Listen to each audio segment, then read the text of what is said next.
यहाँ पर खुली। लेकिन आज खुशी इस बात की है कि ये सड़क जो बनने जा रही है, ये सड़क CRIF फंड के अंतर्गत बनने जा रही है। ये सड़क अच्छी बनेगी, इसकी तो निश्चित रूप से गारंटी है। ये सड़क चौड़ी पड़ेगी और मजबूत बनेगी, और इसके जो संवेदक हैं वे अपने अच्छे कार्यों के लिए भी जाने जाते हैं। तो अरुण बाबू से मैं कहना चाहूँगा कि समय के भीतर और अच्छी गुणवत्ता वाली सड़क बना करके रामगढ़ वासियों को प्रदान करें। उनको जो कठिनाई आएगी सड़क बनाने में, उसका निवारण निश्चित रूप से हम लोग मिलजुल करके करने का प्रयास करें। ये सड़क करीब 24 किलोमीटर की है और इस पर 94 करोड़ 84 लाख रुपया खर्च होगा। तो और इस सड़क को कितने साल में बनाने का है और बाबू? 18 महीना में ये सड़क बन करके तैयार हो जाएगी। और निश्चित रूप से इस बीच यदि कोई बाधा आती है तो हम लोग उसको दूर करने का प्रयास करें। जैसा कि कार्यपालक अभियंता जी आपको बता रहे थे कि जिन लोगों की भी जमीन इस सड़क में जाएगी, उन लोगों की जमीन के लिए मुआवजा की राशि ऑलरेडी दी जा चुकी है। भूअर्जन विभाग को करीब 14 करोड़ 84 लाख 76 लाख रुपया भूअर्जन विभाग को दिया जा चुका है किसानों को मुआवजा देने के लिए। मैं ये सुनिश्चित करूँगा कि जल्द से जल्द ये राशि उन लोगों को दे दी जाए जिनकी जमीन इस सड़क के निर्माण में जाए। सड़क निर्माण की चर्चा यहाँ के जिला पार्षद ने की, तो उनको मैं बताना चाहूँगा कि केवल चैनपुर के अंतर्गत प्रधानमंत्री ग्राम सड़क योजना के अंतर्गत जो सड़कें स्वीकृत हुई हैं और जो बनेंगी वो है रामगढ़ भूटान मेन रोड से भुइयाँ टोली वाया गोरेया टोला तक सड़क का निर्माण। PWD चैनपुर भूटान रोड से हुई वाया सोकरा मिडिल स्कूल तक सड़क का निर्माण। भुइयाँ राजा मंडप से अवसाने बरबा टोली वाया भुइयाँ राजा तक सड़क निर्माण। अलग डीहा मिडिल स्कूल से दोसरा मिडिल स्कूल वाया उराव टोला तक सड़क निर्माण। रामगढ़ भूटान PWD रोड से शेरका तक सड़क निर्माण। रामगढ़ भूटान PWD रोड से बानालाल तक सड़क का निर्माण। PWD रोड से कुटी तक सड़क का निर्माण। बोड़ी स्कूल टोला से कुंडली नगर तक सड़क निर्माण। कदवाजी चटान स्कूल से कटरा चेक डैम होते हुए गंगाधारा तक सड़क निर्माण। और चौहेल रोड नावा से अदौलतुआ तक सड़क निर्माण। इन सड़कों के निर्माण में करीब 1 अरब 91 करोड़ 7 लाख रुपए खर्च होने वाले हैं। और इस योजना के अंतर्गत प्रधानमंत्री ग्राम सड़क योजना फेज 4 के अंतर्गत पूरे पलामू जिला के अंतर्गत 53 सड़कें बनेंगी। उसमें से 11 सड़कें आपके चैनपुर प्रखंड के अंतर्गत बनेंगी। इसके अलावा प्रधानमंत्री जनमन योजना चर्चा हो रही थी कि आदिवासी टोले में बुनियादी सुविधाएं उपलब्ध नहीं है। सही है, बहुत सारे ऐसे टोले हैं जहां पर बुनियादी सुविधाएं उपलब्ध नहीं है। न सड़क है, न बिजली है, न पानी है, न आंगनबाड़ी है, न शिक्षा की व्यवस्था है। आदरणीय प्रधानमंत्री जी ने आपके दुख दर्द को समझा और उनकी ये इच्छा है कि जो आदिम जनजाति क्षेत्र है, जहाँ पर आदिवासी लोगों का रहना होता है, उनकी संख्या अधिक है, 50% से अधिक है। उन सारे गांवों, उन सारे टोलों को इन बुनियादी सुविधाओं से युक्त किया गया।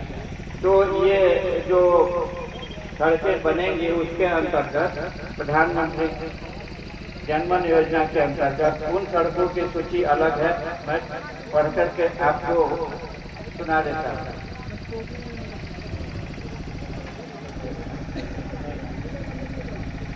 तो RCD रोड सड़कवा से कटिंग कोरवा टोला तक, नावाडी सुनगाई से कोरवा टोला होते हुए नावाडी बरवा टोला तक, बहेरा खान बाजार से बेनीडी कबराबाद पुल तक, कांचन से इनकोनियम मेन रोड तक, महोद पुरिया से दातर मतगड़ा रोड होते हुए फरौई तक, रोड कुंड पानी से बेली रोड होते हुए सरहुआ तक, नावा बिया जोहर से डाटम होते हुए महोद पुरिया तक, इस्लाम नगर मोड़ से धमनवा मेन रोड तक, मिशन स्कूल चौक से बेड़मा मस्जिद चौक रोड तक, चैनपुर बरवाडी PWD रोड से चुंगा बांस तो कुल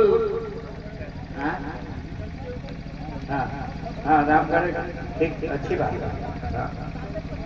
तो टोटल जो सड़क बनेगी वो 243 किलोमीटर सड़क बनेगी और इस पर 2 अरब 70 करोड़ 19 लाख रुपए का सड़क निर्माण किया जाएगा। तो सड़कों की जहाँ तक बात है और भारत सरकार की जहाँ तक बात है, भारत सरकार नित्य प्रतिदिन ये विचार करती है कि शहर में रहने वाले लोगों को जो सुविधाएं प्राप्त, वही सुविधाएं गांव में रहने वाले लोगों को भी प्राप्त, और इस दिशा में प्रयास किया जा रहा है।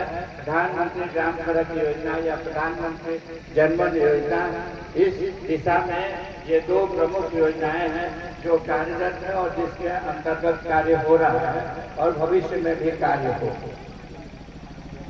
बिजली की बात की है आप लोगों ने, अब मैं झारखंड सरकार के बारे में कुछ मुझे कहना पड़ेगा।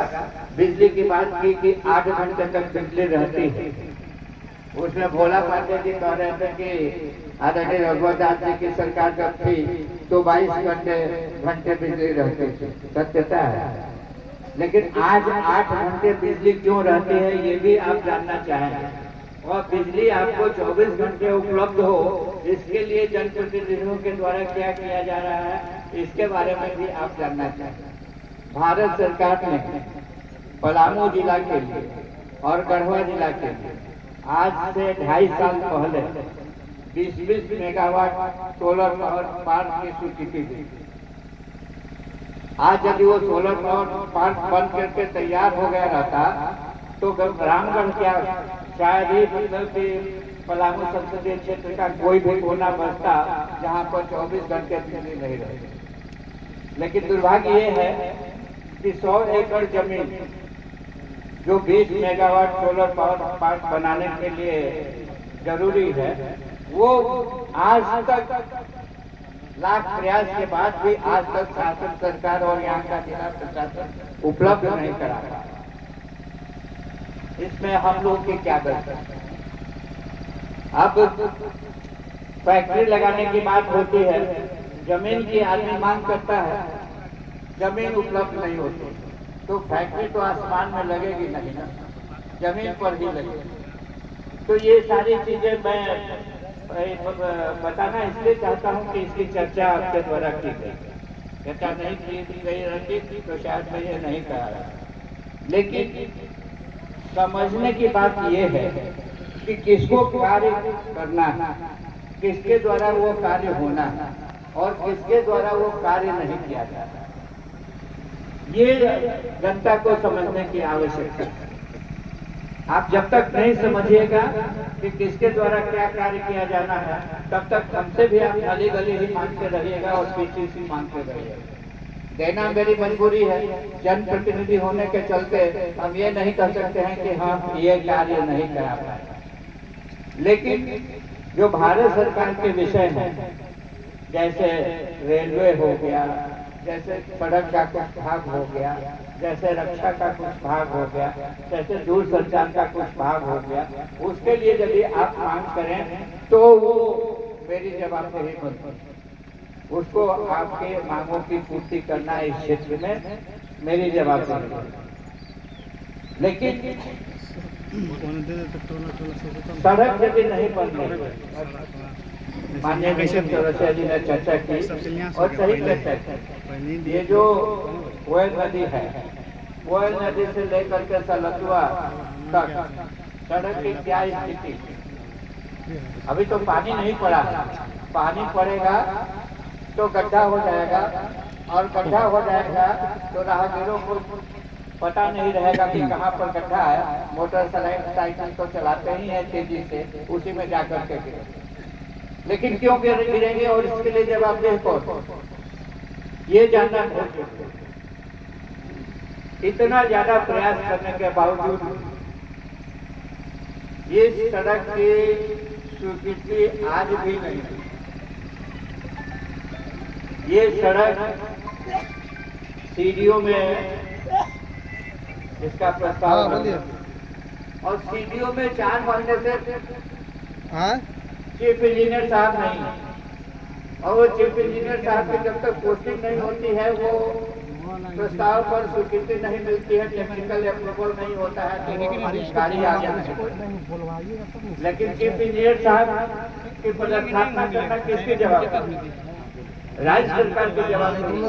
इसके लिए केंद्र सरकार तो आएगी नहीं, पर राज्य सरकार जब तक पदस्थापित नहीं करेगी, पदाधिकारी की सड़क नहीं बनेगी तो गाली तो जनप्रतिनिधियों को सुनना पड़ेगा और सुनना पड़ता है। लेकिन इसमें कोई दोष नहीं होता, सुन लेते हैं, आपका जवाब नहीं देते हैं। अच्छा ठीक है, ठीक। लेकिन प्रयास है, जहाँ तक सवाल भरपूर प्रयास होता है, चाहे वो बताइए ना बात कीजिए, भरपूर प्रयास। लेकिन कुछ चीजें ऐसी हो जाती हैं जिससे उनका बस नहीं चलता, तो फैर के नहीं बोलता तो वैसे स्थिति हो जाती है। हम रामगढ़ के प्रति ज्यादा संवेदनशील हैं, इसलिए मैंने उलडंडा पंचायत को अपना सांसद आदर्श पंचायत बनाने का कार्य किया था। और उसी समय से मैं यह प्रत्यक्ष था कि यहाँ पर सड़कों के जाल बिछे, यहाँ पर सुख सुविधाएं प्राप्त हो, बिजली की जो लचर व्यवस्था हो उसका वो भी दूर करने का भारत सरकार ने प्रयास किया है। एक RDSS स्कीम निकली है, जानकारी उसके बारे में बहुतों को नहीं है, और उस RDSS स्कीम के अंतर्गत तो जर्जर तार है जहाँ पर पास लगा करके लोग बिजली अपने घरों में ले जाते हैं, उन जर्जर तारों को बदलने की उस योजना के अंतर्गत व्यवस्था है। उस बांस बल्ले को हटाने की व्यवस्था है और उसकी जगह पर लोहे का पोल या सीमेंट का पोल लगाने की व्यवस्था है। जिस एजेंसी को ये कार्य मिला है, दुर्भाग्यवश वो बहुत धीरे धीरे कार्य कर रहा है। चाहिए ना बनाती है, लेकिन उसका प्रतिपादन राज्य सरकार के द्वारा किया जाता है। अब एजेंसियां सही काम कर रही है, उसकी मॉनिटरिंग करना भी राज्य सरकार का काम है। जहाँ तक हम जनप्रतिनिधि हम लोग उसकी कई जगह साइन हो कार्य करते हैं। मैं इस अवसर पर इतना ही अनुरोध करूंगा, और एक वक्ता ने शायद प्रमोद सिंह ने कहा कि भाई आप अपनी मांगों को जब तक पहुंचाएंगे नहीं, जब तक उसके लिए एजिटेट नहीं करेंगे, तो पूरे के पूरे संसदीय क्षेत्र में या पूरे के पूरे विधानसभा क्षेत्र में सब लोग मांग करते हैं, तो थोड़ा अपनी मांग के लिए आप थोड़ा प्रयास कीजिए, थोड़ा प्रयत्न से